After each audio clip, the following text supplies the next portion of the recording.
এই হুন আমি যখন লুকুর হাপটা ছাতা বেড়া ধরাম ওই সময় আমার ডরে দৌড় মারিস যে দৌড় তো আমি মারি না, দৌড় তো আমি মারুন।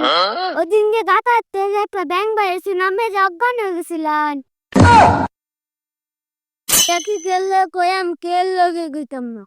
হ্যাঁ এগুলো আরো বেশি হয়ে রাখ পরে তো হাফে হন নালবো পরে হাফ ধরবে কিবা হাফে তো বলে যাবো গা আপে ডরাইব না, আমি ডরাইবে নি, দে তুমি বালা হইরে জানি। সামনে একটা জঙ্গল আছে, হাতে জান গেলে। হ্যাঁ ওই জঙ্গল দাই পরে হাফে আমার কাম মারুক বালাই বুদ্ধি খারাইছস আমি ডরাই না যাবি তো বাদ দেন হল হাত ধরাম।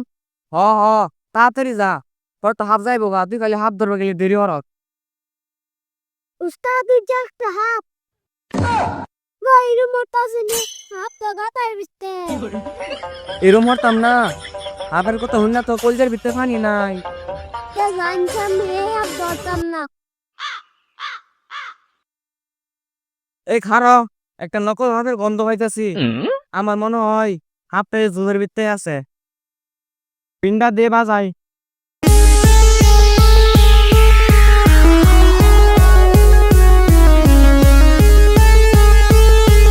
তাহলে তুই না উস্তাদ বাজান হাফ হয়ে গেছে। এই কি বলবো রে শৈল আল্লাহ গো বলা